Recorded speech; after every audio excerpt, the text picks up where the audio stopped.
ফিরছি Sunday suspense, কান টান উত্তেজনা। মদ্যপান, ধূমপান ও মাদক সেবন স্বাস্থ্যের পক্ষে ক্ষতিকর। বইটির সত্য আনন্দ পাবলিশার্স প্রাইভেট লিমিটেড কর্তৃক সংরক্ষিত। এক অ্যাংলো ইন্ডিয়ান মহিলা রোজ ব্রাউনের মৃত্যুকে কেন্দ্র করে 1868 সালে জন্ম নেয় কলকাতা পুলিশের গোয়েন্দা বিভাগ। তখন এই বিভাগের তুলনা হতো স্কটল্যান্ড ইয়ার্ডের সঙ্গে। বিভিন্ন জটিল ইনভেস্টিগেশন, অগণিত মামলা। এত বছরের পেশাদারি দক্ষতায় বিভিন্ন কেস সলভ করে বাস্তবের ফেলু ব্যোমকেশদের কীর্তিতেই লালবাজার হয়ে উঠেছে গোয়েন্দাপীঠ। এরই মাঝে 30-এর দশকে কলকাতার পুলিশ ও গোয়েন্দা মহল টলে যায় যে ঘটনায়, আজ শুনবেন সেই জটিল খুনের সত্যি ঘটনা। চশমা এখন থাক দাদা, বাড়ি গিয়ে পড়বো, বড় মাকে দেখাবো। আরে সে তখন আবার পড়িস, এখন আমি পড়িয়ে দিই। আয় আয় আয় বাবু, চশমাটা কত শখ করে কিনলাম তোর জন্য। আয় আয় না, আরে একটু পড়িয়ে দিই, দেখ তুই পড়লে আমার আমার আমার খুব ভালো লাগবে আমার জন্য।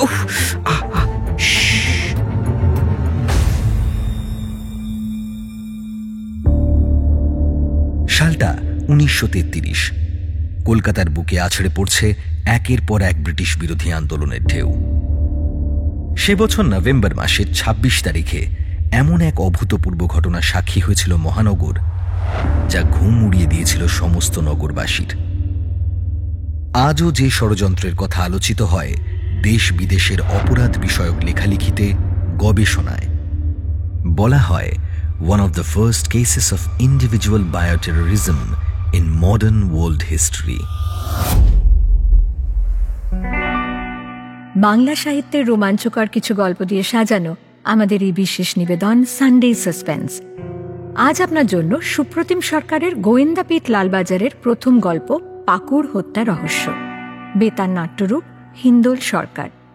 আজকের কাহিনী আমরা নিয়েছি 2018 সালে আনন্দ পাবলিশার্স থেকে প্রকাশিত বই গোয়েন্দাপীঠ লালবাজার থেকে। গল্প পাঠে দীপ বসু এবং গল্পের সূত্রধার আমি ইন্দ্রাণী। শুরু হচ্ছে পাকুড় হত্যা রহস্য।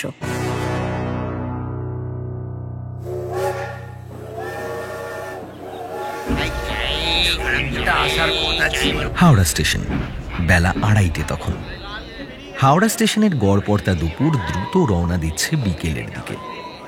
শীতের আমেজটা মাটি করছে স্টেশনের হাঁসফাঁস করা ভিড়। এরই মাঝে নজর কাটছে পাকুড়ের জমিদার বাড়ির ছোট ছেলে অমরেন্দ্রচন্দ্র পাণ্ডের ঘরে ফেরার আয়োজন। বছর 20 বয়স হবে, তবে বয়সের তুলনায় স্বাস্থ্য বেশ খারাপ। দেখে মনে হয় যেন কঠিন কোনো অসুখ থেকে সদ্য উঠেছে। খাবারগুলো খেয়ে নেবে।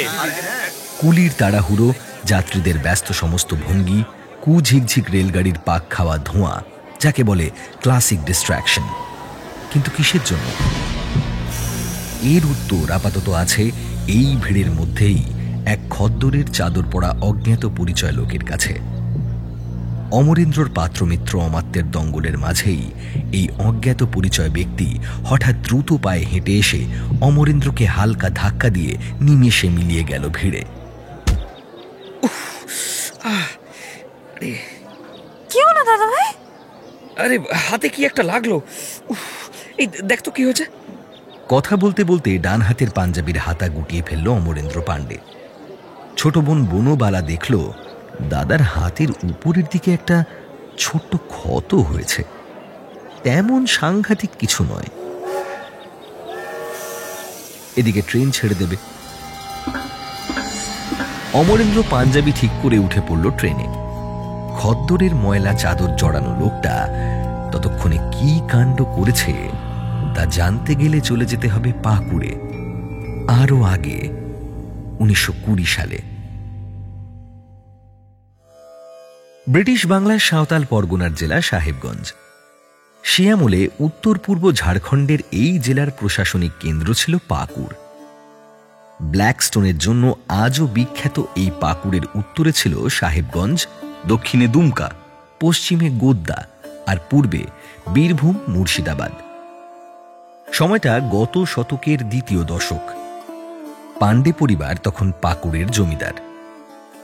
কুমার প্রতাপেন্দ্র চন্দ্র পাণ্ডের 2 স্ত্রী ছিলেন, তবে দুজনেই আর জীবিত নন তখন। প্রথম পক্ষের 1 ছেলে 1 মেয়ে। ছেলের নাম বিনয়েন্দ্র, মেয়ে কাননবালা। 1 ছেলে 1 মেয়ে দ্বিতীয় পক্ষেও, অমরেন্দ্র আর বনবালা। প্রতাপেন্দ্রর দাদা যখন গত হলেন তখন তার নিঃসন্তান স্ত্রী বর্তমান, রানী সূর্যবতী দেবী। নিঃসন্তান দাদার মৃত্যুর পর কুমার প্রতাপেন্দ্র চন্দ্র পাণ্ডের হাতে জমিদারির সমস্ত দায়িত্ব এসে পড়ল। আর তখন বৌদি রানী সূর্যবতীর সঙ্গে জমিদারির বিষয় সম্পত্তি সমান ভাগাভাগি করে নিলেন প্রতাপেন্দ্রচন্দ্র। সে যুগে এই জমিদারির বার্ষিক আয় ছিল লাখের উপরে, একরকম কুবেরের ধনী বলা যায়। অমরেন্দ্র জন্মানোর বছর 2 মধ্যেই প্রতাপেন্দ্রর দ্বিতীয় স্ত্রী মারা যান। তারপর থেকে অমরেন্দ্র তার জেঠিমা রানী সূর্যবতী স্নেহেই বড় হচ্ছিল। নিঃসন্তান সূর্যবতী নিজের ছেলের মতোই ভালোবাসতেন অমরকে। আদর করে তিনি অমরের নাম রেখেছিলেন বাবু। 1929 সালে প্রতাপেন্দ্র মারা গেলেন। মৃত্যুর আগে করা উইল অনুযায়ী অমরেন্দ্র ও বিনয়েন্দ্রর মধ্যে জমিদারি সমান ভাগে ভাগ হয়ে গেল। যদিও অমরেন্দ্র তখন নাবালক, স্কুলে পড়ে, বছর 15 বয়স, তবে বিনয়ের বয়স তখন 22 বছর। সেই সমস্ত সম্পত্তি দেখাশোনার দায়িত্ব পেল। দাদা বিনয়ের জীবন দর্শন ছিল, মেজাজটাই আসল রাজা, আমি রাজা নই। সম্পত্তি ভাগাভাগির পর জমিদারি হাতে পেয়েই আরও প্রকট হয়ে উঠল এই জীবন দর্শন। বিভিন্ন সুবিধেবাদী বন্ধু জড়ো হয়ে গেল। তার সাথে চলল দামি মদের ফোয়ারা আর উদ্দাম নারী সঙ্গ। Cheers, cheers, cheers, gentlemen, please, cheers. Kolkata, Bombay সব জায়গার হোটেলেই নিজের প্রাইভেট রুম ছিল বিনয়েন্দ্রর। সংযম ও শৃঙ্খলা এই দুয়ের সঙ্গেই পাকাপাকিভাবে সম্পর্ক ত্যাগ করল বিনয়েন্দ্র। অন্যদিকে অমরেন্দ্র একেবারেই আলাদা মানুষ, নম্র, ভদ্র, বইয়ের পোকা। নিয়মিত ব্যায়াম করে, পাকুড়ের মানুষজনের কাছে খুবই জনপ্রিয়। ছোটবাবু বলতে অজ্ঞান পাকুড়ের লোকজন। সম্পত্তি দেখাশোনার নামে 2 হাতে টাকা ওড়াতে লাগলো বিনয়। নেশার ঘোরে ছোট ভাই অমরের পড়াশোনার খরচপাতি দিতেও মাঝে মধ্যে ভুলতে লাগলো সে। কিছু বছর এভাবেই চলল। এরপর স্কুলের পাঠ চুকিয়ে পাটনা কলেজে ভর্তি হলো অমরেন্দ্র। 1932 সালে অমর যখন কলেজের 4th ইয়ারে, 18 বছর পূর্ণ হলো তার। রানী সূর্যবতী তখন পাকুড় ছেড়ে দিয়ে দেওঘরে থাকতেন। তিনি সেখানেই ডেকে পাঠালেন অমরকে।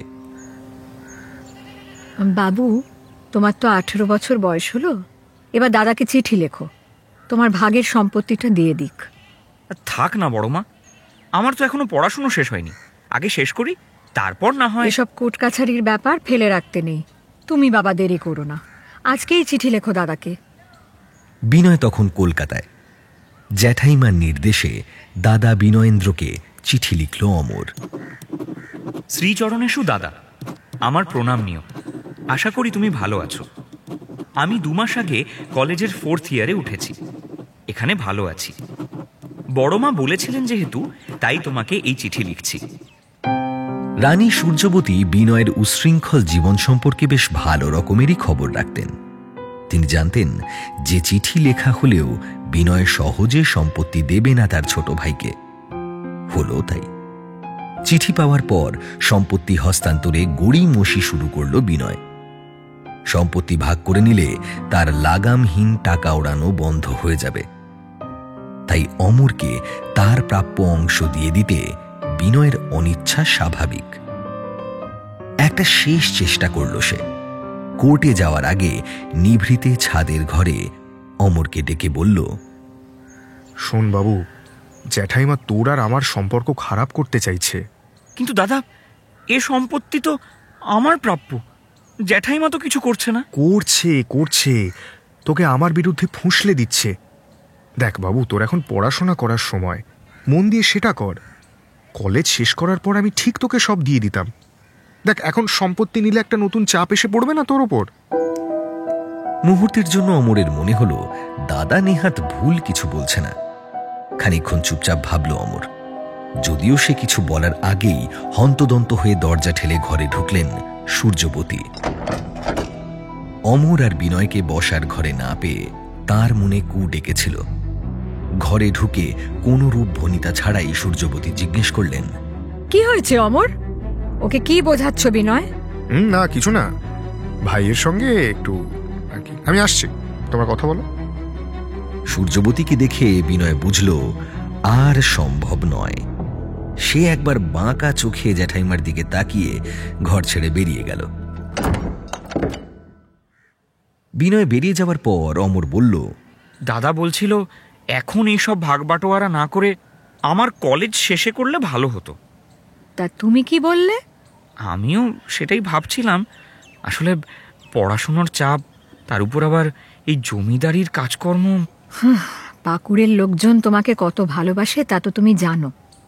আর তোমার দাদা কিরকম লাগামহীন জীবন কাটাচ্ছে সেটাও তো দেখতে পাও। ওর হাতে সমস্ত সম্পত্তি থাকলে ও কয়েক মাসেই সব উড়িয়ে দেবে।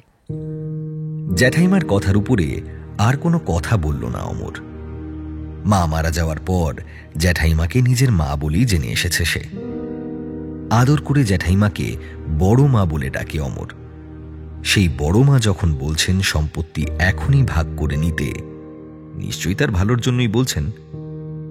কিছু মাস পরে অমরকে প্রাপ্য বুঝিয়ে দিয়ে কলকাতায় চলে গেল বিনয়। অমরও চলে গেল কলেজে, আর রানী সূর্যবতী ফিরে গেলেন দেওঘরে।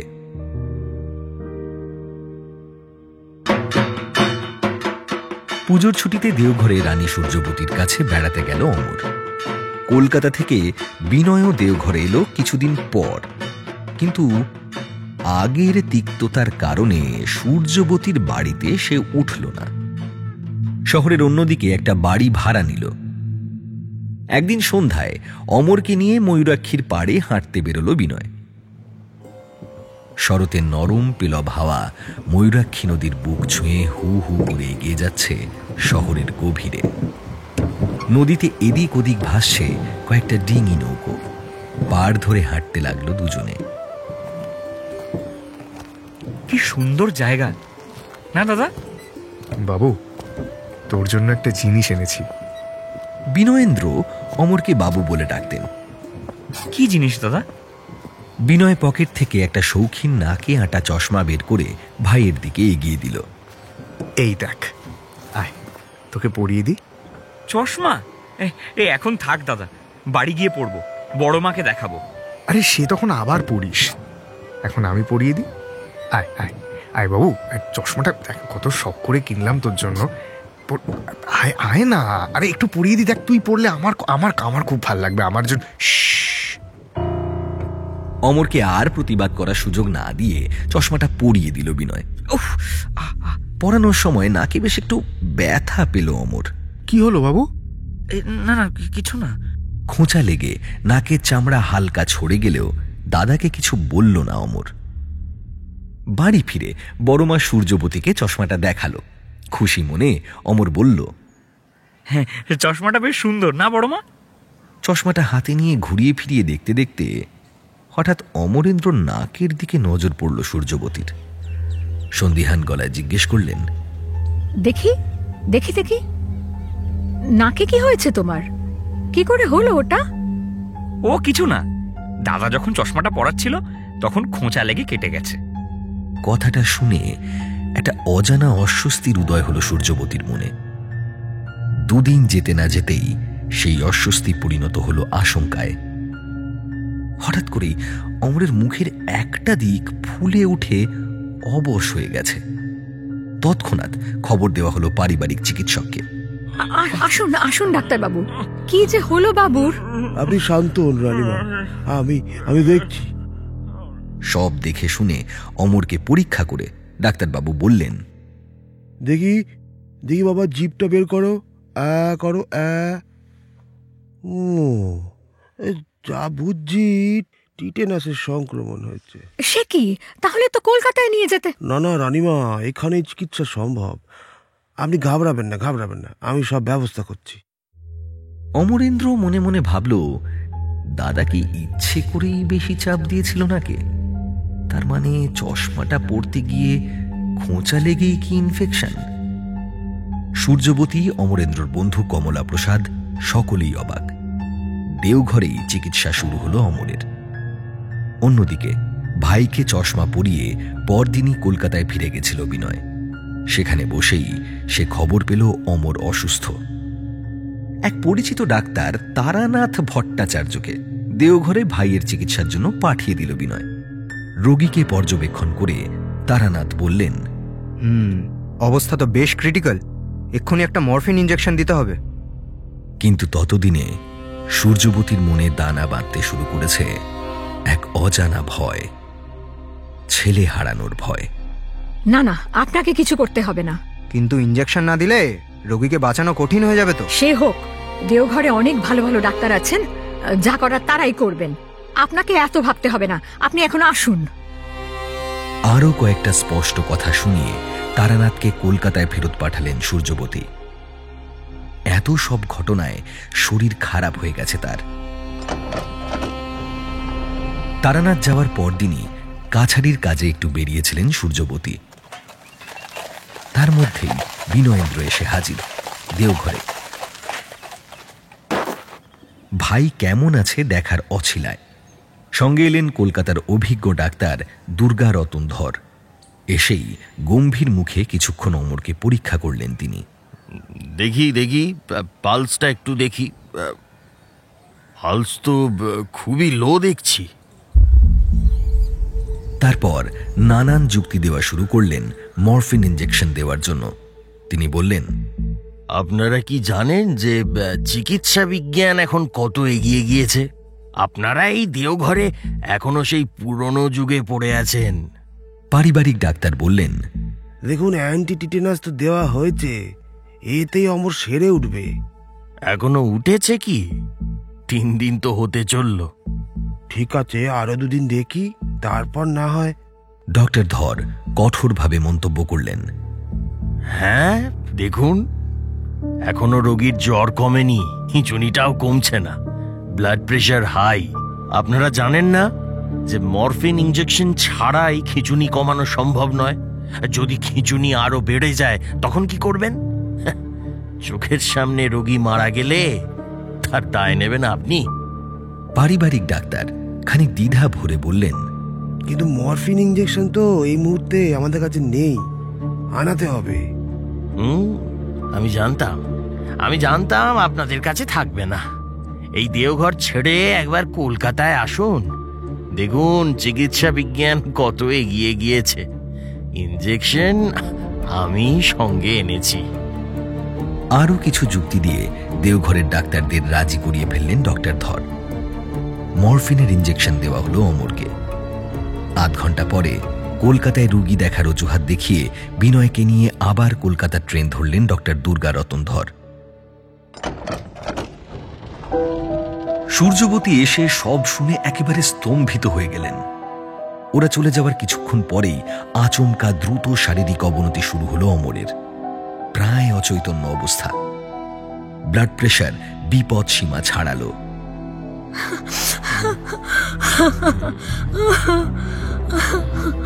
কি হলো? বাবু বাবু বাবু, এরম করছিস কেন? এই যায় সেই যায় অবস্থা।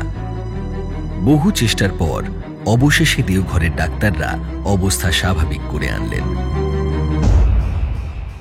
কয়েকদিন পর বিনয়েন্দ্র আবার হাজির হল দেওঘরে, সঙ্গে ডাক্তার ধর এবং ডাক্তার শিবপদ ভট্টাচার্য। এবার যদিও তাদের 3 জনকেই বাড়ির দরজাতেই আটকে দিল সূর্যবতীর বাড়ির দারোয়ান। এই কি করছিস? জানিস আমি কে? সর। রোকে বাবু, মাইজিকে হুকুম আছে, আপনি আন্দারে যেতে পারবেন না। আমি অমরেন্দ্রর দাদা, প্রতাপেন্দ্রর বড় ছেলে। তুই আমাকে আটকাচ্ছিস? মাইজিকে হুকুম বাবু। শোন, আমি আমার ভাইকে দেখতে এসেছি, ভেতরে তো আমি যাবই, সুরগোল শুনে ভিতর থেকে এবার সূর্যবতী বেরিয়ে এলেন। কি ব্যাপার কেদার, এত হইচই কিসের? তাকে দেখে খানিক দমে গেল বিনয়েন্দ্র। স্পষ্ট স্বরে সূর্যবতী বললেন, তুমি ফিরে যাও বিনয়, না হলে কিন্তু আমি পুলিশ ডাকবো। আচ্ছা, কি কারণে পুলিশ ডাকবেন বড় মা? আমি তো অমরকে দেখতে এসেছি। আচ্ছা, আমার দোষ কোথায় আপনি বলুন? এটা আমার বাড়ি, আমি তোমাকে ঢুকতে দেব না, আর তুমি জোর করে ঢুকতে চাইছো, এটাই তোমার দোষ। এরপর তুমি অমরের আর আশেপাশে আসবে না একদম। এটা আপনি কি করে বলছেন বড় মা? বাবু আমার ছোট ভাই। শোনো, না না, আপনি কিন্তু দেখুন, আপনি দুই ভাইয়ের মধ্যে একটা বিরোধ সৃষ্টি করছেন বড় মা। আপনি কিন্তু এভাবে বলতে পারেন না। আরে আমি আমার ভাইকে দেখতে এসেছি, আপনি আমাকে দয়া করে ঢুকতে দিন বড় মা। কি করছেন? আমি বাবুকে দেখতে এসেছি। আরও কিছুক্ষণ তর্ক করে শেষ পর্যন্ত কলকাতায় ফিরে গেল বিনয়। সূর্যবতীও হাঁপ ছেড়ে বাঁচলেন।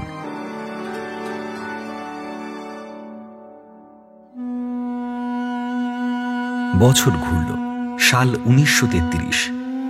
1 বছর হয়ে গেল, অথচ অমরের স্বাস্থ্যের তেমন কোনো উন্নতি হল না।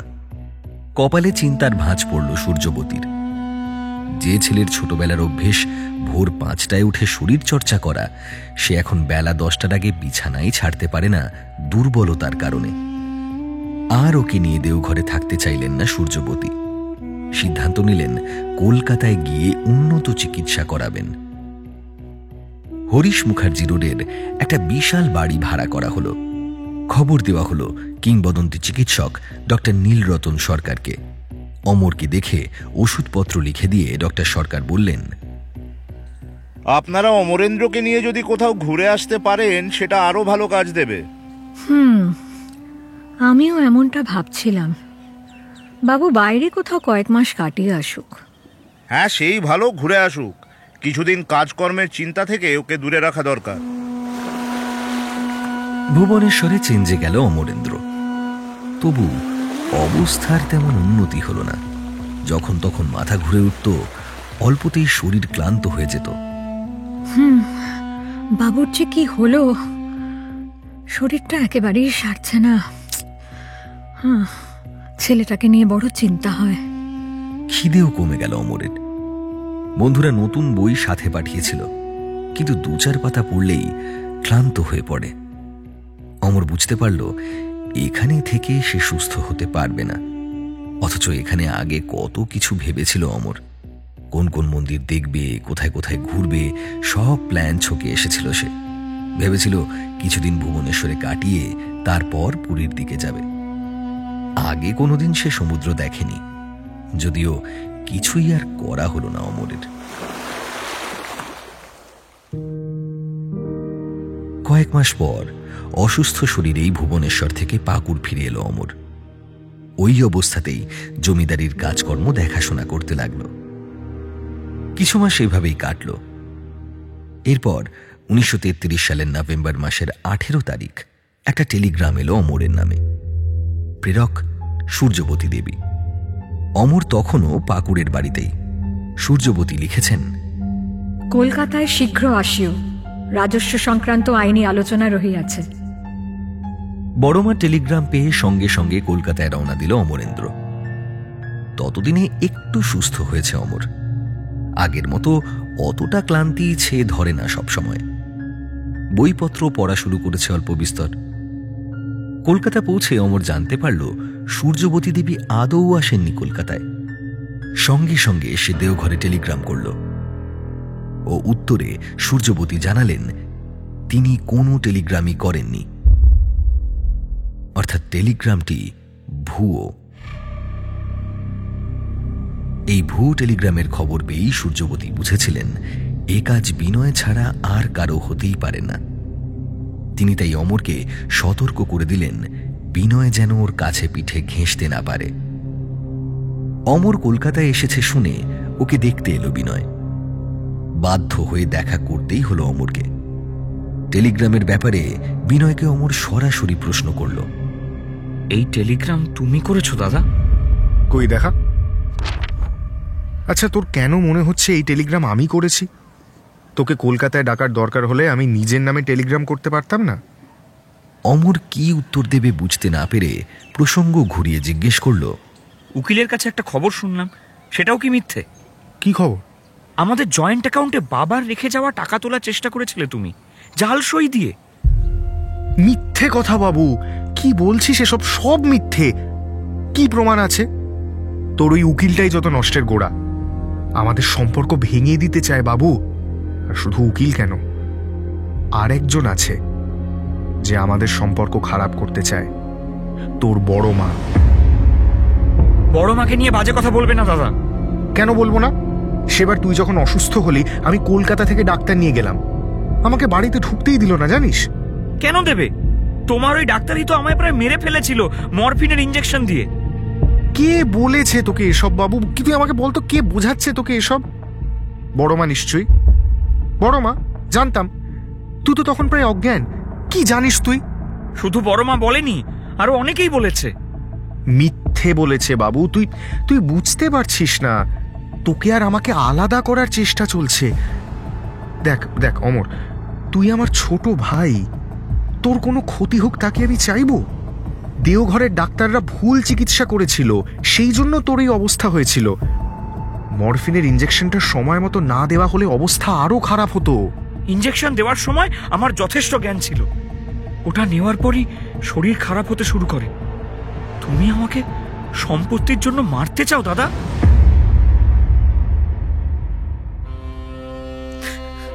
শোনো, তোমাকে না দাদা বলতে ঘেন্না হয়, তুমি চলে যাও।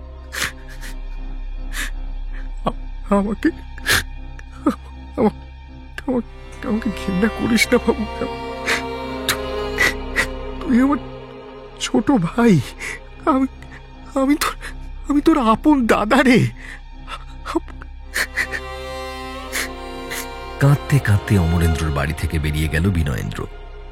তারপর কিছুদিন তার আর কোনো দেখা নেই। এতগুলো কটু কথা বলে খারাপই লাগলো অমরের, হাজার হোক দাদা তো। অমরের পাকুড় ফেরার আগের দিন সন্ধ্যায় আবার দেখা দিল বিনয়। সেদিন তার শান্ত সুন্দর মুখে নরম হাসি, যেন সব তিক্ততা ভুলে গিয়ে বিনয় আজ এসেছে স্নেহশীল দাদা রূপে। কথায় কথায় তাদের শৈশব কৈশোরের স্মৃতিচারণা করতে লাগলো। ঘন ঘন গলা বুজে আসছিল কান্নায়। বিনয় বলল, তুই আমার ভুল বুঝিস না বাবু। তুই আমার ছোট ভাই, আমি তোর জন্য সব কিছু করতে পারি রে।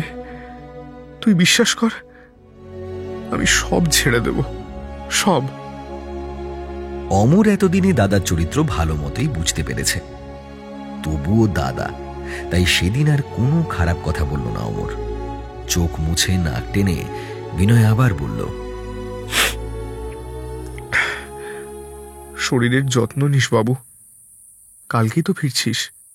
হ্যাঁ। সাবধানে যাস। কে যাবে সঙ্গে? বনবালা। আচ্ছা, কখন ট্রেন? 3টে। পরের দিন 26শে নভেম্বর। স্টেশনে পৌঁছে অমর দেখল বিনয় দাঁড়িয়ে আছে প্ল্যাটফর্মে, মুখে সেই নরম শান্ত হাসি। অমরের বন্ধু অশোক, কমলাপ্রসাদ বেশ বিরক্তই হল বিনয়কে দেখে। বন্ধু অশোক অমরকে ডেকে বলল, এই এই বিনয় এখানে কি করছে? ওকে তাড়াও, ওকে তাড়াও। হ্যাঁ, ওকে তাড়াও তো। সে কাজ আমি কি করে করি বলো তো? হাজার হোক আমার দাদা, ওভাবে বিদায় করে দেওয়া যায় না। কি জানি ভাইয়া, ওকে আমাদের এক বর্ণ বিশ্বাস হয় না। মাথায় কখন কি চলে কে জানে। না না, ভয় পেও না। কাল আমার কাছে গিয়ে বেশ কান্নাকাটি করেছে, যদিও আমিও দাদার কান্না পুরোপুরি বিশ্বাস করিনি, কিন্তু আজ মনে হয় না ওর কোনো কুমতলব আছে। দেশি বিদেশি লোকের ভিড়ে ভারাক্রান্ত হাওড়া স্টেশন। শীতের ক্ষণস্থায়ী দুপুর পেরিয়ে ঘড়ির কাঁটা দ্রুত ছুটছে বিকেলের দিকে। মৃদু হিমেল হাওয়ায় ভরে আছে সারা স্টেশন। যাত্রীদের লটবহর কাঁধে নিয়ে কুলিরা চিৎকার করছে। এদিক ওদিকের প্ল্যাটফর্মে দাঁড়িয়ে থাকা রেলগাড়ির ইঞ্জিন থেকে চলকে ওঠা ধোঁয়া পাক খেতে খেতে মিলিয়ে যাচ্ছে আকাশে। অমরের ট্রেন বেশ কিছুক্ষণ হলো এসে দাঁড়িয়েছে প্ল্যাটফর্মে। আর কয়েক মিনিট পরেই ছেড়ে দেবে। খাবারগুলো খেয়ে নেবে। হ্যাঁ হ্যাঁ ঠিক আছে, দেখা হবে, ভালো থেকো, কথা হচ্ছে। হ্যাঁ আসি। বন্ধু বান্ধবদের কাছ থেকে বিদায় নিয়ে যখন ট্রেনে উঠতে যাবে ঠিক তখনই বিনয় পিছু ডাকল। বাবু। এতক্ষণ সে সবার থেকে একটু আলাদা হয়ে দাঁড়িয়েছিল। কামরার পাদানিতে একটা পা তুলেও নামিয়ে নিল অমর। ঘাড় ঘুরিয়ে জিজ্ঞেস করল, হ্যাঁ দাদা বলো। শরীরের খেয়াল রাখিস বাবু। শোন, তুই যে যাই বলুক, তুই আমার ছোট ভাই রে, আমার নিজের আপন ছোট ভাই। তোকে আমি ভালোবাসি, স্নেহ করি। লোকের কথায় আমাকে ভুল বুঝিস না বাবু, তোর দুটি পায়ে পড়ি। বিনয়ের কথার উত্তরে কি বলবে ভেবে পেল না অমর। বিনয়ও বোধহয় অমরের উত্তরের আশা করেনি। নিজের কথা শেষ করে সে ফিরে গেল তার পুরনো জায়গায়। বিনয় যখন ফিরে যাচ্ছিল ঠিক তখনই আশেপাশের ভিড় ঠেলে একটা উস্কো খুস্কো লোক গায়ে খদ্দরের ময়লা চাদর দ্রুত পায়ে হেঁটে এলো অমরের দিকে। তারপর ওকে হালকা ধাক্কা দিয়ে কেউ কিছু বুঝে ওঠার আগেই নিমেষে আবার মিলিয়ে গেল ভিড়ের গভীরে। যন্ত্রণায় চমকে উঠল পাকুড়ের ছোটবাবু অমরেন্দ্র পাণ্ডে। হাতে কি যেন একটা ফুটিয়ে দিয়ে গেছে লোকটা। কি হলো দাদা ভাই? হাতে বড্ড জ্বালা করছে রে।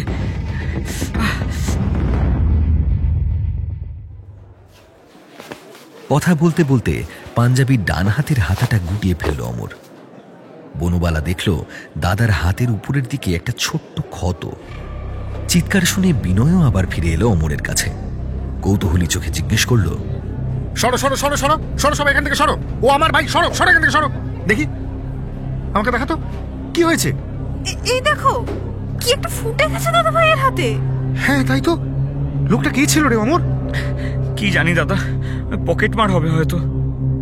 ব্যাপারটা আপাত দৃষ্টিতে মারাত্মক কিছু নয়। একটা ছোট্ট পিন ফোটানোর ক্ষত হয়েছে অমরের ডান কনুইয়ের একটু উপরে। অচেনা একটা তরল পদার্থ ওই ক্ষত থেকে চুইয়ে পড়ছে। বনবালা বলল, দাদা শোন না, আজ আর গিয়ে কাজ নেই বুঝলি। দুদিন থেকে আরেকবার ডাক্তার দেখিয়ে তারপর ফিরে যাব। অমরের বন্ধু কমলা প্রসাদও সায় দিল। হ্যাঁ সেই ভালো বরং। না হে, এই সামান্য ক্ষত আর কি এমন হবে, এমনি সেরে যাবে। হ্যাঁ আমারও তাই মনে হয়। অমর ঠিকই বলেছে। আপনার কি মনে হয় তা তো আমরা জানতে চাইনি দাদা। আমরা পাকুড়ের জমিদার। এসব তুচ্ছ বিষয় তোমরা সাধারণ মানুষেরা মাথা ঘামাতে পারো, আমরা ঘামাই না, বুঝলে? পরের দুদিন অমরেরও বেশ কিছু জরুরি কাজ ছিল পাকুড়ে, তাই এমনিতেও কলকাতায় থেকে যাওয়ার উপায় নেই। বন্ধুদের শান্ত করে সে বলল, তোমরা চিন্তা করো না, এ তো সামান্য ক্ষত। ঠিক আছে, আমি ফিরে গিয়ে ডাক্তার দেখিয়ে নেব। কিন্তু আজ আমায় কলকাতায় থেকে যেতে বলো না, পাকুড়ে আমার গুরুত্বপূর্ণ কাজ পড়ে আছে। কমলা, অশোক, তোমরা অযথা চিন্তা করছো।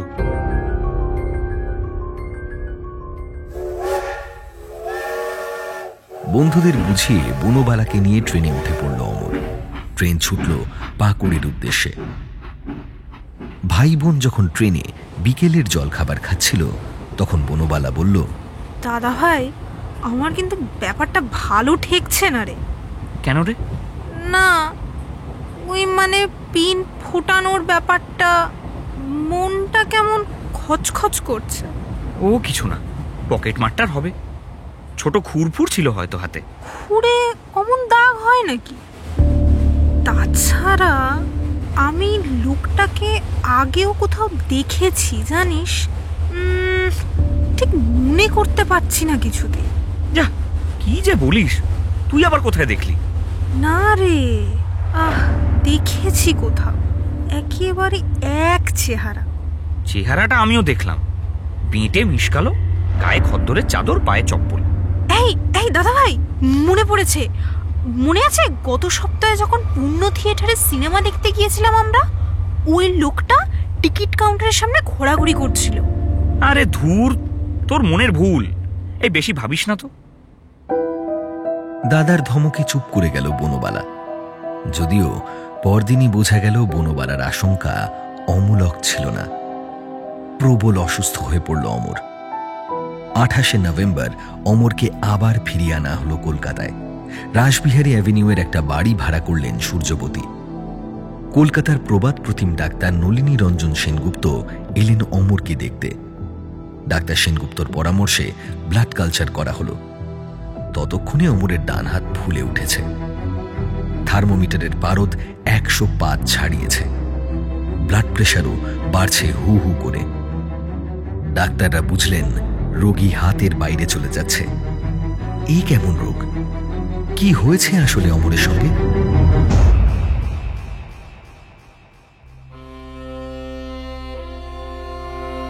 তেসরা ডিসেম্বর সন্ধ্যায় জ্ঞান হারালো অমর। 4 ডিসেম্বর সকালে প্রাণ। একটা জলজ্যান্ত যুবক 1 সপ্তাহের মধ্যেই মরে গেল।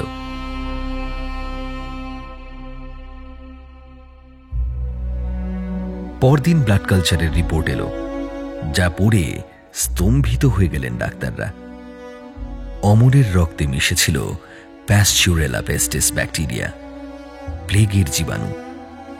প্লেগের মরণ ছোবলেই মারা গেছে অমর। বড় মা সূর্যবতী দেবী শোকে শয্যা নিলেন।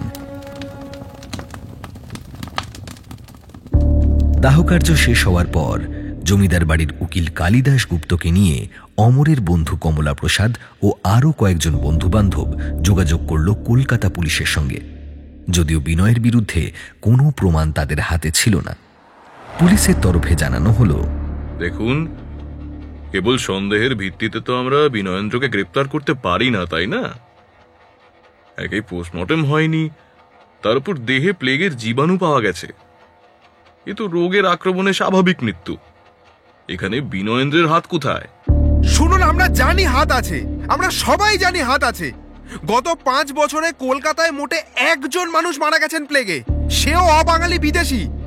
আমরা কিভাবে মানবো অমরের মৃত্যু স্বাভাবিক? শুধু আপনারা জানলে তো হবে না, প্রমাণ চাই। বনবালা জানালো।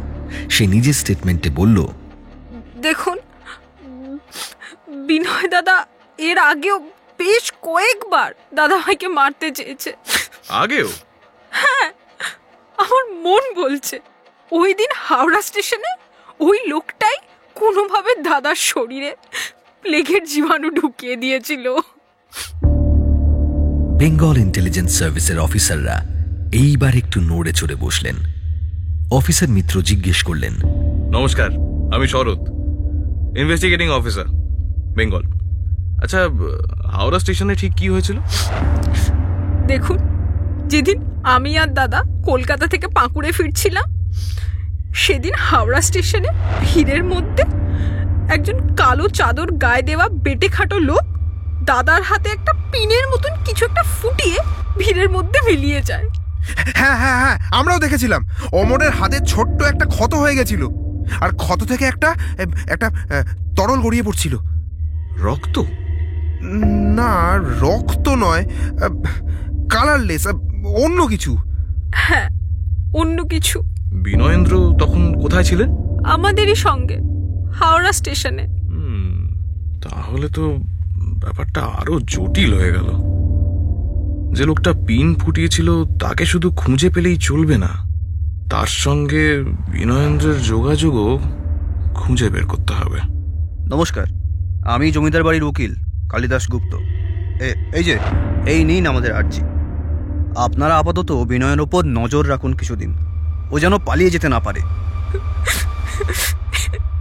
ইন্সপেক্টর, আমার ভাইটাকে তো মেরে ফেললো। আপনি কিছু করুন। আমার ভাইটা নেই। দাদাই,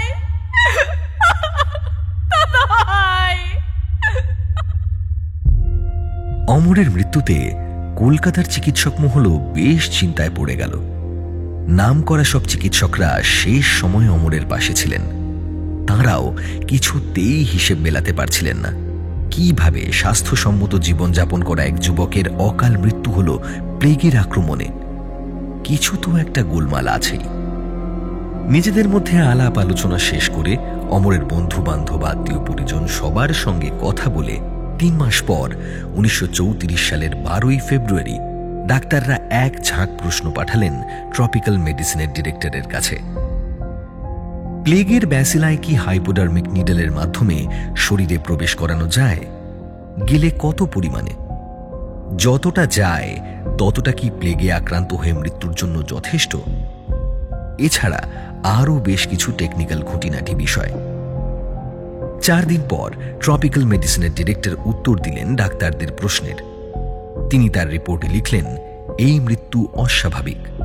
ব্যাকটেরিয়ার সংক্রমণ ঘটানো হয়েছে বাইরে থেকে। সুতরাং অমরের মৃত্যু হোমিসাইডাল ডেথ, খুন। এবং যে ব্যাসিলাই মৃত্যু ঘটিয়েছে তা কলকাতায় পাওয়া যায় না, একমাত্র বম্বের হ্যাফকিন ইনস্টিটিউটে পাওয়া যায়। রিপোর্ট আসা মাত্রই অমরের বন্ধু কমলা প্রসাদ টালিগঞ্জ থানায় অভিযোগ দায়ের করল। Case number 67। ধারা ভারতীয় দণ্ডবিধির তারিখ 17/2/1934, 302/120B, খুন এবং অপরাধমূলক ষড়যন্ত্র। 5 জন অভিযুক্ত: Binayendra Chandra Pandey, doctor Taranath Bhattacharya, doctor Shibapada Bhattacharya, doctor Durgaratan Dhar এবং সেই অজ্ঞাত পরিচয় ব্যক্তি যে স্টেশনে অমরকে পিন ফুটিয়েছিল। তদন্ত শুরু করল কলকাতা পুলিশ। তদন্তের ভার নিলেন Bengal intelligence services sub inspector Sharatchandra Mitra আর ইন্সপেক্টর ML রহমান। FIR হয়েছে খবর পাওয়া মাত্রই পালানোর চেষ্টা করল বিনয়েন্দ্র। পুলিশ অনেক আগে থেকেই বিনয়ের উপর নজর রেখেছিল। আসানসোল স্টেশনের ট্রেনের কামরা থেকে গ্রেপ্তার করা হলো তাকে। ডক্টর ধর ধরা পড়লেন পরের দিন, তারানাথ আরও একদিন পরে, ডাক্তার শিবপদ ভট্টাচার্য মাসখানেক পর 24শে মার্চ। তবে সেই বেঁটে কালো খদ্দরের চাদর পরা অজ্ঞাত পরিচয় ব্যক্তি যে পিন ফুটিয়েছিল তার কোনো খোঁজই পাওয়া গেল না। বিনয় ধরা পড়লেও খুনের সঙ্গে তার সম্পর্ক কিছুতেই প্রমাণ করতে পারল না পুলিশ। একে তো সে নিজের হাতে খুন করেনি, তার উপর যে খুন করেছে তাকেও পাওয়া যাচ্ছে না। ফলে তদন্তের শুরুর দিকে বেশ সমস্যাতেই পড়তে হলো বেঙ্গল ইন্টেলিজেন্সের অফিসারদের। তবে অমরের বন্ধু ও উকিলও হাল ছাড়ার পাত্র নন। সপ্তাহ 2 পর একদিন এক তরুণীকে নিয়ে থানায় হাজির হলেন উকিল কালী দাশগুপ্ত। মেয়েটির নাম বালিকাবালা, বিনয়ের এক শয্যা সঙ্গিনী। বালিকাবালাকে জেরা করে বেশ কিছু নতুন তথ্য জানতে পারল পুলিশ। সে বলল, বাবু আমার বাড়িতেই তারানাথ ডাক্তারের সঙ্গে দেখা করতেন। অফিসার শরৎ মিত্র ভালো করে দেখলেন বালিকাবালাকে, তারপর কঠিন গলায় জিজ্ঞেস করলেন, কি কথা হতো ওদের মধ্যে? সব কথা কি চাই আমি বুঝি, তবে বাবু আর তারানাথ বোম্বাই যাওয়া নিয়ে অনেক কথা বলতেন। আচ্ছা, প্লেগ শব্দটা কখনো তোমার বাবু বা তারানাথের মুখে শুনেছ? ভালো করে ভেবে বলো কিন্তু। বালিকাবালা বেশ কিছুক্ষণ চুপচাপ ভেবে তারপর বলল, 1-2বার শুনেছিলাম, কিন্তু কেন বলেছিল তা আমি জানি না। বেশ। আচ্ছা, বিনয়েন্দ্র কবে বোম্বে গেছিল তুমি জানো?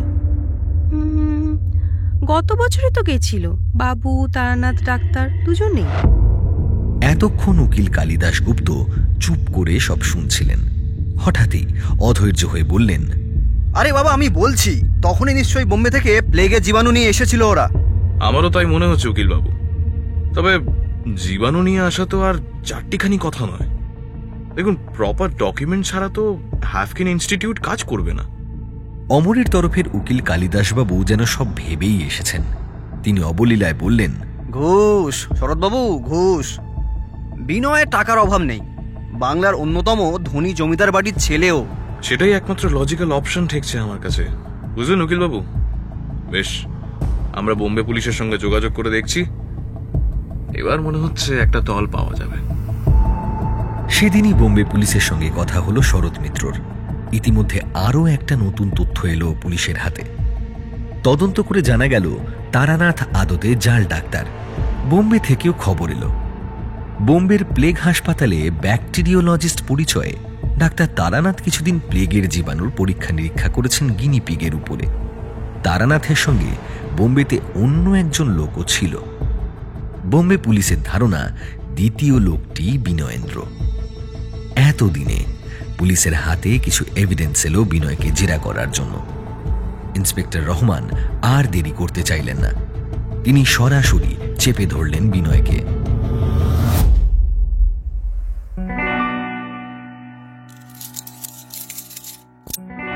আমি ইন্সপেক্টর রহমান। শুনুন, আমি পাকুড়ের জমিদার বাড়ির ছেলে। এভাবে আমাকে আটকে রাখতে পারেন না। এটাই আপনার শেষ সুযোগ বিনয়বাবু। যদি দোষ স্বীকার করে নেন তাহলে শাস্তি কিছুটা কমে যেতে পারে। যে দোষ আমি করিনি তা স্বীকার করব কেন? তাই নাকি? আপনি করেননি? না, আমাকে ফাঁসানো হয়েছে। এসব আসলে করিয়েছে আমার জ্যাঠাইমা, রানী সূর্যবতী। হ্যাঁ, রানী সূর্যবতী। জ্যাঠাইমা শুরু থেকেই চাইতেন আমি আর অমর যেন আলাদা হয়ে যাই। উনি অমরের মাথায় সম্পত্তি ভাগ করার পোকা ঢুকিয়েছিলেন। উনি ভুল চিকিৎসা করিয়ে করিয়ে অমরকে দুর্বল করে দিয়েছিলেন। এসব করে ওনার লাভ? অমর মারা গেলে তো আর উনি সম্পত্তি পাবেন না, পাবেন তো আপনি।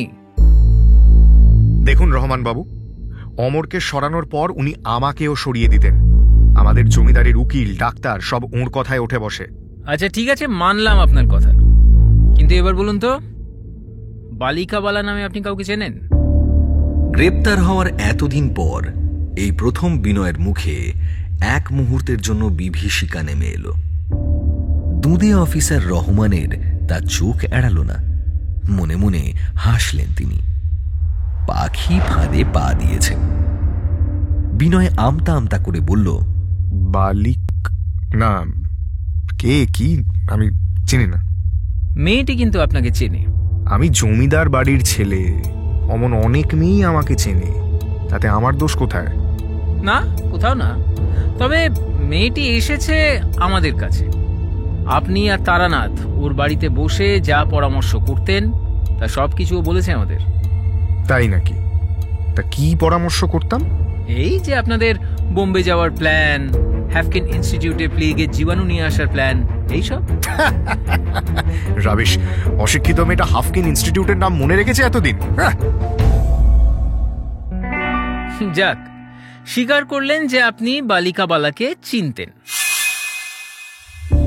আচ্ছা, তারানাথ যে আসলে ডাক্তার নয় তা তো আপনি জানেন নাকি? সেটাও জানতেন না? রহমানের প্রশ্নের এবার আর কোনো উত্তর দিল না বিনয়। ঘাড় গোঁচ করে বসে রইল। ঘাড় গোঁচ করে বসে থাকলে চলবে? একজন জাল ডাক্তারকে সঙ্গে নিয়ে আপনি পাকুড় গিয়েছিলেন নিজের ভাইকে মরফিনের ইঞ্জেকশন দিতে। অনেক সাক্ষী আছে এই ঘটনার। অ্যাটেম্পট টু মার্ডার বিনয়বাবু। এই তারপর ধরুন আরেকজন ডাক্তারকে দিয়ে জাল ডাক্তারের নামে সুপারিশপত্র লিখে পাঠানো হ্যাফকিনের মতন ইনস্টিটিউটে। তাছাড়া বোম্বের প্লেগ হাসপাতালের বাইরে অনেকে আপনাকে আর তারানাথকে একসঙ্গে দেখেছে। এই ডটগুলো মেলাতে পুলিশের কিন্তু বেশি সময় লাগবে না। আর তারপর 3 মাসের জেল আর 7 দিনের ফাঁসি, বুঝলেন? রহমানের শীতল কণ্ঠের হুমকি শুনে শিউরে উঠল বিনয়। সে বুঝল এবার তাকে মুখ খুলতেই হবে, আর উপায় নেই। নরম গলায় সে বলল, বলুন, কি জানতে চান? বলছি। এই তো ধীরে ধীরে পথে এসেছেন এবার। পিনটা কে ফুটিয়েছিল বিনয়বাবু? চটপট করে বলুন তো। ওর বাড়ি কোথায় আমি জানি না। এক মদের ঠেকে পরিচয় হয়েছিল। আমি ওকে পূর্ণ থিয়েটারে পাঠিয়েছিলাম অমরকে চিনে নিতে। ও এখন কোথায় আমি জানি না। জানেন না? না, কাজ শেষ, আর কোনো যোগাযোগ নেই। হাজার জিজ্ঞেস করেও লোকটির সঠিক নাম ঠিকানা বিনয়ের কাছ থেকে উদ্ধার করা গেল না। এক এক সময় এক এক নাম বলল বিনয়, ফলে লোকটিকেও আর ধরা গেল না। শরৎচন্দ্র মিত্র বললেন, দেখো রহমান, আমার মনে হয় বিনয় লোকটাকে টাকা পয়সা দিয়ে বাইরে কোথাও পাঠিয়ে দিয়েছে, বুঝলে? আমার কি মনে হচ্ছে জানেন, বিনয় যেরকম নোংরা জাতের ক্রিমিনাল, ওই লোকটাকে ও জীবিত ছেড়ে দেয়নি। খোঁজ নিয়ে দেখুন না। নভেম্বর মাসের শেষ দিকে কোনো অজ্ঞাত পরিচয়ের লাশ কোথাও পাওয়া গেছে কিনা দেখবেন। সেই সব লাশের ভিড়ে ওই লোকটাও থাকবে। বিনয়ের জিজ্ঞাসাবাদ শুরু হলো। খুনের মোটিভ খুবই সরল। সম্পত্তির লোভে ছোট ভাই অমরকে খুন করেছে বড় ভাই বিনয়। জটিল কাজ ছিল খুনের সঙ্গে বিনয়ের সম্পর্ক স্থাপন করা। এতদিন ধরে অল্প অল্প করে সেটাও মোটামুটি করে ফেলেছে গোয়েন্দা বিভাগ। ইন্সপেক্টর রহমান বিনয়কে জিজ্ঞেস করলেন, কবে থেকে প্ল্যান করছিলেন আপনি? যেদিনও আমায় চিঠিটা লিখল সেই দিন থেকে। দিচ্ছিলাম তোর সমস্ত খরচ। পড়াশোনা করছিল তাই করত, আমার নামে জমিদারি চালাতো, আমার নামে। আমি দেখতেও যেতাম না। সম্পত্তির ভাগ চাওয়ার কি দরকার ছিল? যেদিন ও চিঠিটা লিখল সেই দিনই সিদ্ধান্ত নিলাম ওকে সরিয়ে ফেলতে হবে। প্রথম চেষ্টাটা তো চশমা দিয়ে করেছিলেন নাকি তারও আগে? হ্যাঁ, চশমা। তারানাথই সাহায্য করেছিল, কিন্তু কাজ হলো না। জ্যাঠাইমা ঠিক টের পেয়ে গেলেন। দুর্গা রতনের ইঞ্জেকশনেও ব্যাটা মরল না। করা জানতো। তখন তারানাথই খোঁজ দিল আরো প্রাণঘাতী বিষের। ও কর্নওয়ালি স্ট্রিটে ক্যালকাটা মেডিকেল সাপ্লাই কনসার্ন ল্যাবরেটরিতে রিসার্চ অ্যাসিস্ট্যান্টের কাজ করত। ওই বলল প্লেগের কথা। তারানাথই যোগাযোগ করলো হাফকিন ইনস্টিটিউটে। ওদের জানালো ওর ট্রপিক্যাল মেডিসিনে ডিপ্লোমা আছে, ব্যাকটেরিয়া বাহিত রোগ নিয়ে গবেষণা করছে, প্লেগ বা সেলাই প্রয়োজন। ইনস্টিটিউট যদিও জানালো কলকাতার জেনারেল সার্জনের সুপারিশ না হলে বাসিলাই দেওয়া যাবে না। থামলেন কেন? বলুন বলুন। বলছি, একটু জল পাওয়া যাবে? এই ঘরে বসতে হবে, এসব বলতে হবে তা তো আগে ভাবিনি। ভেবেছিলাম অমরটা সরে গেলে আমার জীবনে কোনো বাধা থাকবে না, নিজের মতো করে সব চালাবো। একটু জল দে। জল খেয়ে বিনয় আবার বলা শুরু করলো,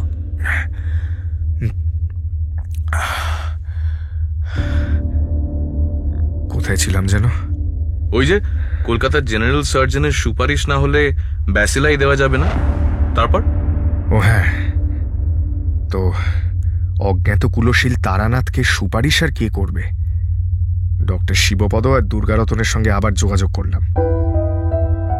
টাকার বিনিময়ে শিবপদ তারানাথের নামে দীর্ঘ সুপারিশপত্র পাঠালো ইনস্টিটিউটে। তাও ওরা রাজি হল না।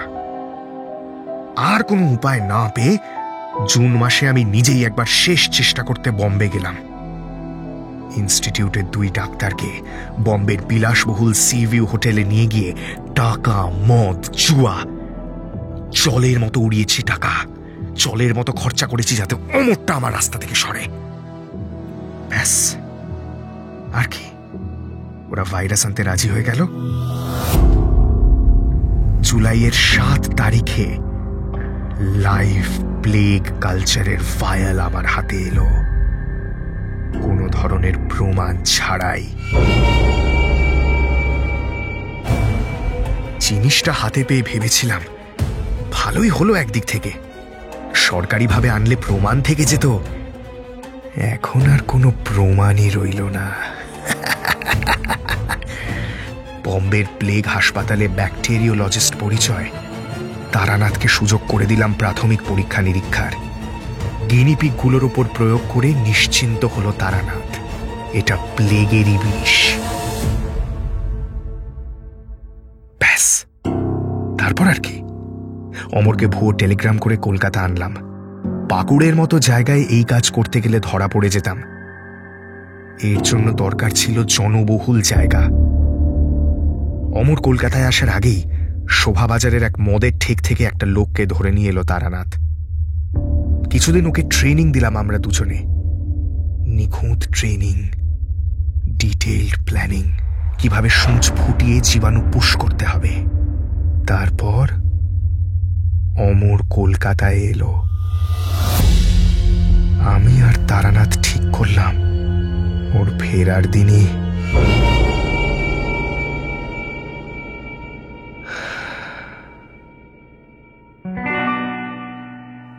একটা দীর্ঘশ্বাস ফেলে থামল বিনয়েন্দ্র পাণ্ডে। পাকুড় হত্যা মামলার প্রধান আসামি মৃত অমরেন্দ্র পাণ্ডের সৎ দাদা। পুলিশ লকআপে নিয়ে যাওয়া হলো বিনয়েন্দ্রকে। আমাকে ছেড়ে দিন, আমাকে ছেড়ে দিন, আমাকে ছাড়ুন। এই গায়ে হাত দেবেন না, গায়ে হাত দেবেন না। আমি কে জানেন? পাকুড়ের জমিদার, পাকুড়ের জমিদার। এই শালা ছাড় আমায়। আমাকে এখানে আটকানোর ক্ষমতা কারণ নেই, কারণ নেই। এই এই গায়ে হাত দিবি না, এর ফল ভালো হবে না। দেখে নেবো শালা কোর্টে। ছাড় আমায়, পাকুড়ের জমিদার আমি।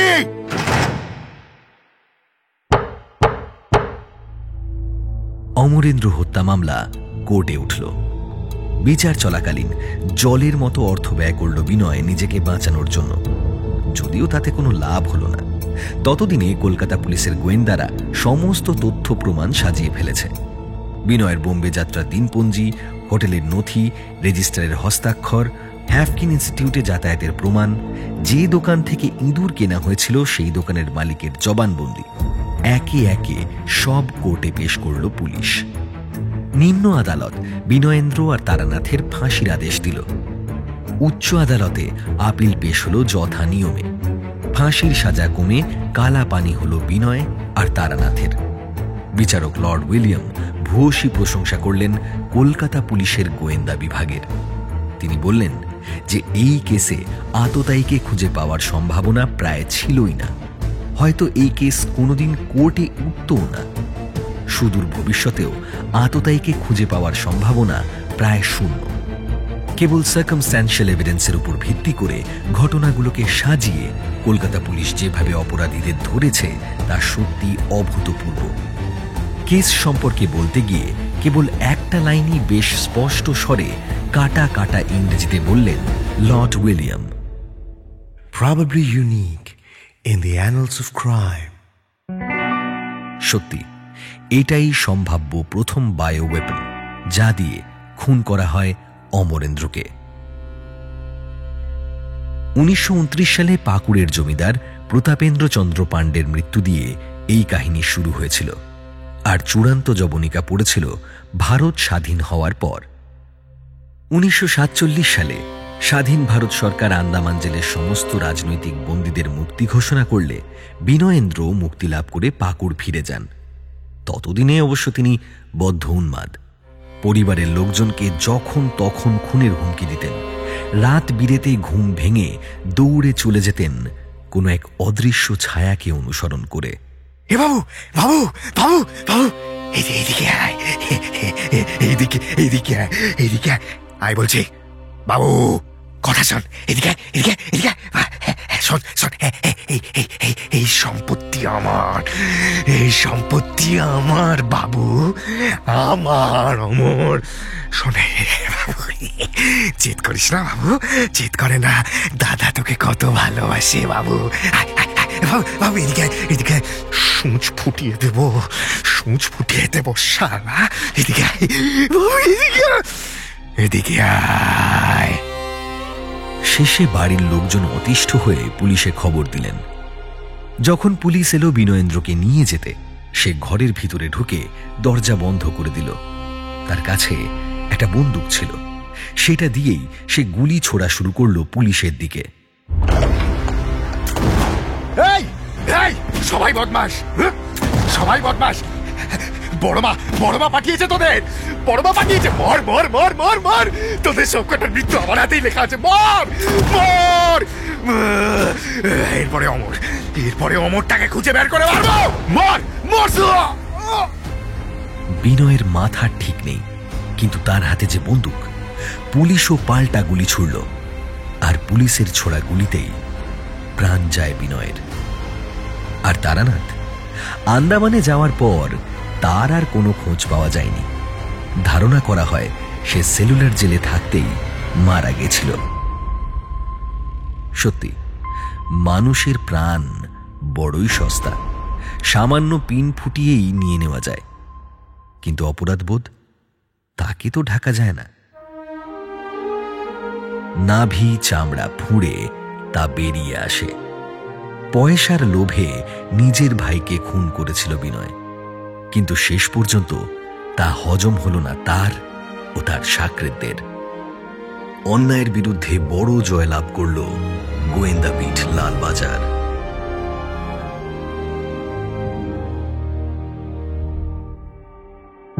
পাকুড় হত্যা রহস্য গল্প নয়, এটি একটি সত্যি ঘটনা। ঘটনাক্রম মূলত গোয়েন্দাপিঠ লালবাজার বইটি থেকে নেওয়া হলেও কিছু অংশ বিভিন্ন পত্রপত্রিকা, জার্নাল থেকে নেওয়া হয়েছে ও বেতার নাট্যরূপের খাতিরে কিছু জায়গা নাটকীয় করা হয়েছে। সানডে সাসপেন্সে আজ শুনছিলেন পাকুড় হত্যা রহস্য।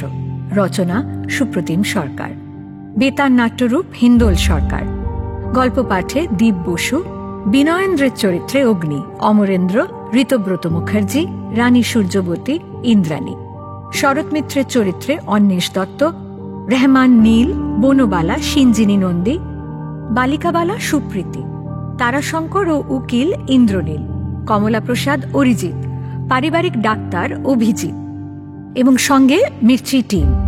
ধ্বনি পরিকল্পনা ও আবহ সঙ্গীত দীপক, এডিট অ্যাসিস্ট্যান্ট দেবার্ঘ, কার্যনির্বাহী প্রযোজনা অরুণিমা দে, প্রচার অলঙ্করণ গ্রিনিং ট্রি, শব্দগ্রহণ ও পরিচালনায় অভিজিৎ রায় মল্লিক, প্রচার সহায়তায় অগ্নি ও অর্ণব এবং সমগ্র পরিকল্পনা ও পরিচালনায় আমি ইন্দ্রাণী।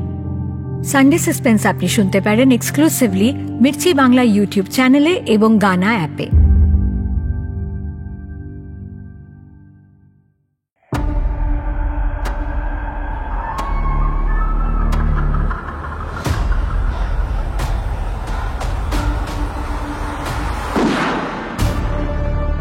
মির্চি সানডে সাসপেন্স, কান টান উত্তেজনা।